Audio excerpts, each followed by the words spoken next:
Now it's official.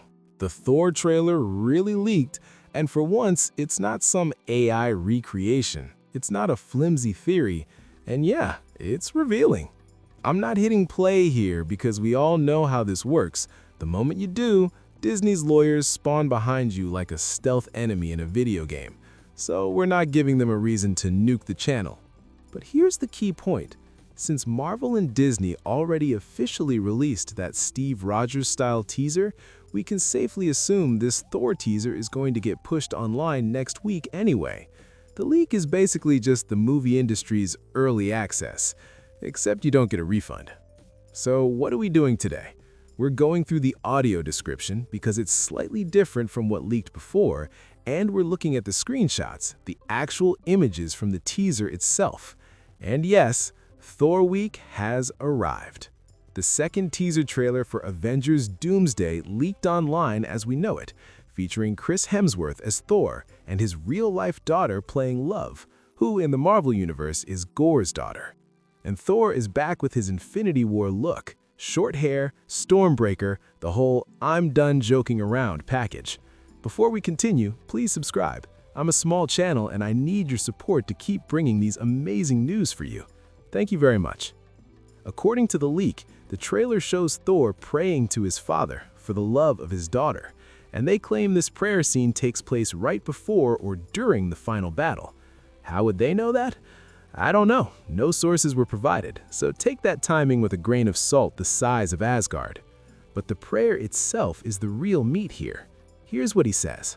"Father, all my life I have answered the call of honor, duty, and battle. But fate offered me something I never expected, a daughter, a life spared from the storm. Grant me the strength of the All-Fathers so that I may fight once more, defeat a new enemy, and return to her, not as a warrior, but as a protector. They do not know war, but they worry in a way I have never seen. I beg you, Father, hear my prayer." That one line, "They do not know war, but they worry," really stands out. I think Thor is talking about the heroes of Earth, the Avengers, the whole Earth squad. They've fought wars, sure, but not like this. This sounds like the kind of dread where everyone knows something cosmic is coming and nobody's sleeping. And when Thor asks for the strength of the All-Fathers, that matters because Odin was literally considered the All-Father, both in the comics and in the Marvel movies. That's the source of Odin's absurd power. And honestly, the films never fully showed Odin going all out in battle the way his reputation implies, which now connects to rumors that Thor in Doomsday will be the most powerful he's ever been in the MCU. So it raises the big question, is Thor getting his own Odin Force moment, a Thor Force upgrade? Is this how he becomes the All-Father Thor, the King Thor finally version? Because if there's ever a time to level up, it's when the next enemy is named Dr. Doom and the movie title is Doomsday. Subtle as a hammer to the face. Now, let's talk about the images. We see Thor walking through a forest. It might not even be on Earth. The vibe is otherworldly, and the leak quality is, let's call it potato cinema, but still readable. He's holding Stormbreaker, he has short hair, and it's the exact Infinity War look. And I've said this before, if Thor shows up with Stormbreaker in Doomsday, that's reason to pay attention. Because at the end of Thor Love and Thunder, we saw Thor using Mjolnir again, while Stormbreaker was left with his daughter Love. So if Thor is using Stormbreaker now, something changed. Stormbreaker has been established as Thor's most powerful weapon, more powerful than Mjolnir. It was literally built to kill gods. Meanwhile, Thor using Mjolnir after Love and Thunder made emotional sense. It was his hammer for years, it was reforged through Jane Foster, one of the great loves of his life, so he kept it close. But when things get serious, when the brawl becomes bigger than anything the Marvel Universe has ever seen, you'd expect Thor to go back to Stormbreaker, or at least dual-wield both. Except, in these teaser images, we don't see Mjolnir at all. So what happened? Did Mjolnir get destroyed again, or did Thor leave it with Love? Which leads to the next question, why isn't Love going into battle too?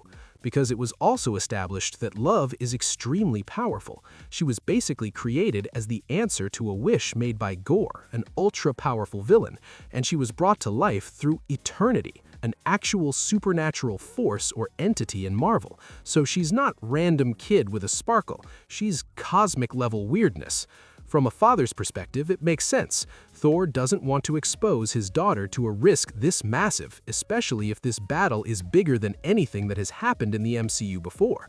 But here's another impression the images give me. Look at the place they're in. Love is lying in bed, like she's sick. Thor goes to talk to her, and she stays in bed. The location looks like a cabin or an attic. Clean, organized, there's a bed, a rug, windows, and it seems like it's raining outside.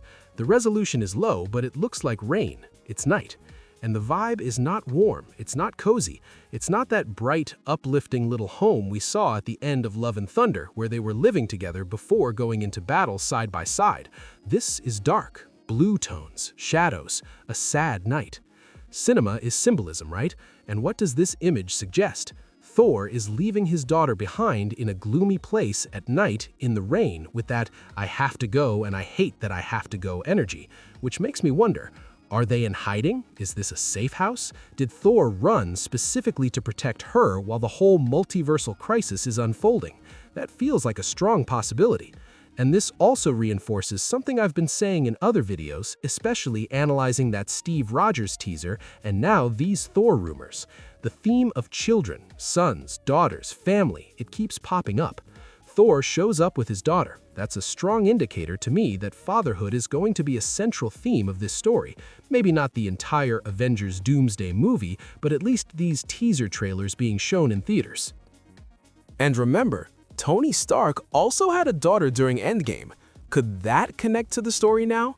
Especially because everything suggests that besides Dr. Doom, Robert Downey Jr. is also going to appear as some alternate version of Iron Man at some point. And Dr. Doom himself? We know almost nothing about him in the MCU so far. He met Franklin Richards, Reed Richards and Sue Storm's son, and another rumor says the next teaser shown in theaters will be focused on Dr. Doom.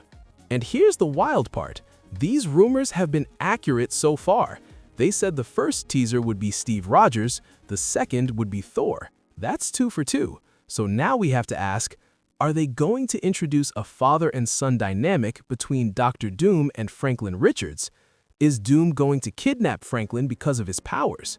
Another rumor says Doom is interested in Franklin not only because of his powers, but because in Doom's home universe, Victor Von Doom had a family, an origin story involving a wife and Franklin as his son.